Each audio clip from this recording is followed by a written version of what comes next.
The Golden Mitten Award may appear tongue-in-cheek, and you'll understand that more when you see it. However, the sentiment behind it and what it represents is no joke. This inaugural award is presented to a current or former Michigan resident that has made a significant impact on the landscape of the entertainment industry. And I think it goes without saying that Timothy's illustrious career more than fits that bill.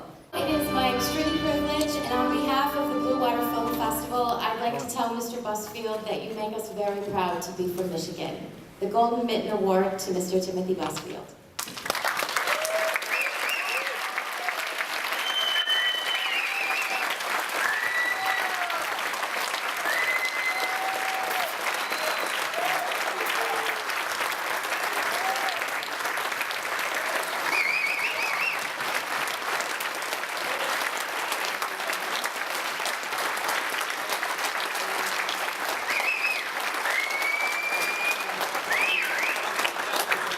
Thank you, Kelly. That was really a beautiful introduction. I don't know. Yesterday we were talking about success, and I don't know if I'm deserving of something like this. I certainly, in my heart, don't feel that that I've contributed to that level. I mean, Thomas Edison created the camera, and he's a Michigander. I think he's a little bit bigger than me. I would like to thank the Blue Water Film Festival. This has been a fantastic event. I saw a lot of films this week, and I'm really proud of the filmmakers that were out there and the fact that we have this kind of event. I can't tell you how important it is for young filmmakers and young actors to get the opportunity to get out there and work. It's a doing process. It's not something you can sit and think about. It's not anything you can sit and talk about. The only way you're going to get good at what we do or have any kind of career is if you do it. The showcases, the place to showcase yourselves are few and far between. If it wasn't for film festivals like this, it would be impossible for young filmmakers to cut their teeth. I think it's really important in the process that we have that we can get the bad out somewhere. And that is not necessarily going to be in New York and Los Angeles. It's going to be in your backyard, in your garage. You have to learn the camera. You have to learn how it works. You have to learn actors. They're very difficult because they're all different. Some actors have no problem with direction. Some actors, their first reaction to direction, as Brad Whitford on The West Wing would say, he would describe his reaction as an actor to direction. His first response is, "Fuck you." His next response is, "I suck."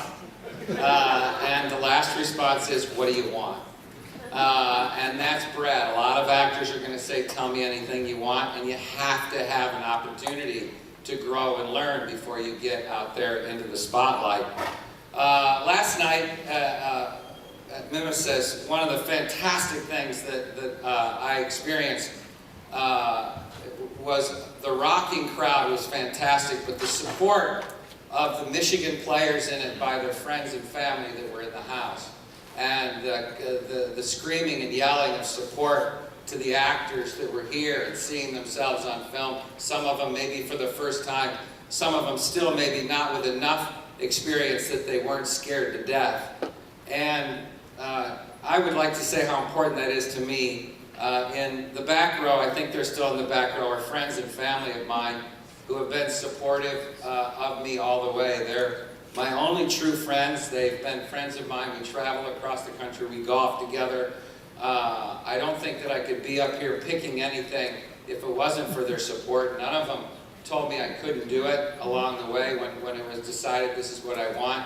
They would line up at the movie theaters dressed like nerds.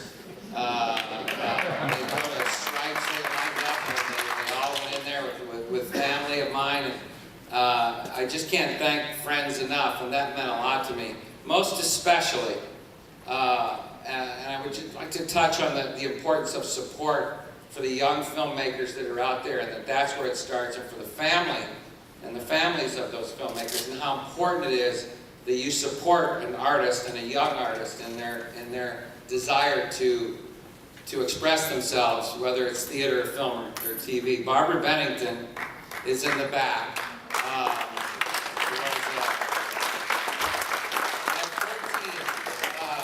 She said, I think you could be an actor. I was 14, she wasn't 14. She was the mother of my best friend. And she said, I think you could be an actor. And I said, no, I'm a baseball player. I want to play baseball. She goes, well, you might want to think about acting. And I said, well, I'm a baseball player. I'm going to be a baseball player. And I knew in my heart from when I was 6 that I thought I might be able to be an actor. But what is the path of an actor from Michigan? How do we make a career in a business which really has two polar cities in the United States, in New York and LA, for big league performance in movies? And finally she came and she saw me in a game. It was my senior year, and I pitched, and I thought I pitched a really good game, and I won the game, and I came off the field. I walked up to her and I looked at her and I smiled, and I was thinking, you know what, I'm a baseball player. And she looked at me and she said, you're not a baseball player, you're an actor. It takes somebody from your roots to say something like that to you. She was the only woman I know who had been a lead in a college play, and it meant a lot to me. And at 20, I picked her up in LA and I took her to the Amundsen Theater to see Charlton Heston and Long Day's Journey into Night with Deborah Kerr. And she told me then, you're going to be here.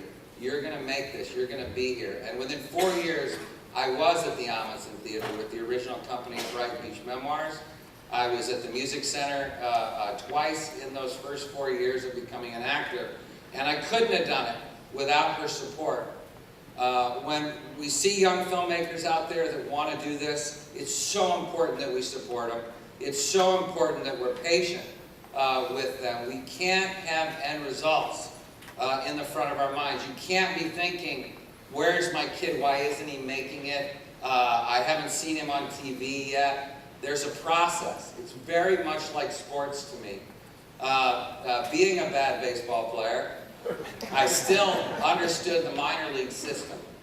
And it is so important that the young filmmakers out there and the young actors do not rush to the major league cities. Do not think that you're going to walk into LA and take it by storm. Make movies every day.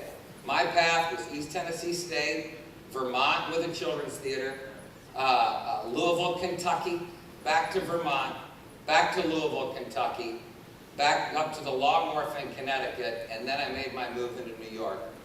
If I hadn't taken that path, with the start from Michigan and the minor league understanding, which I think equates directly to the film festivals that we see out there, I don't think I would have been able to do any of the ridiculous things you saw me do up there.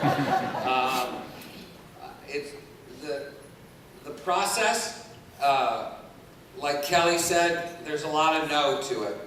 You have to muscle yourself to the no. You have to incorporate no as part of the process. You've got to somehow take a no and turn it into a yes, a positive. Not that you'll get the job, but that you have to accept that it's natural to not get the job. If you make a movie and nobody likes it, you're only going to press more on the next movie, and there's going to be too much tension, not enough instincts, and it won't be a good movie. If you're an actor and you audition and you don't get it, and it means a lot to you that you don't get it, then you're going to press at the audition, your next audition, and you're not going to get that because a director like me is going to notice that it's too important. I don't want actors where things are too important. I want to ride a gentle wave and shift with them and let them make choices which are grounded in truth, not in fear.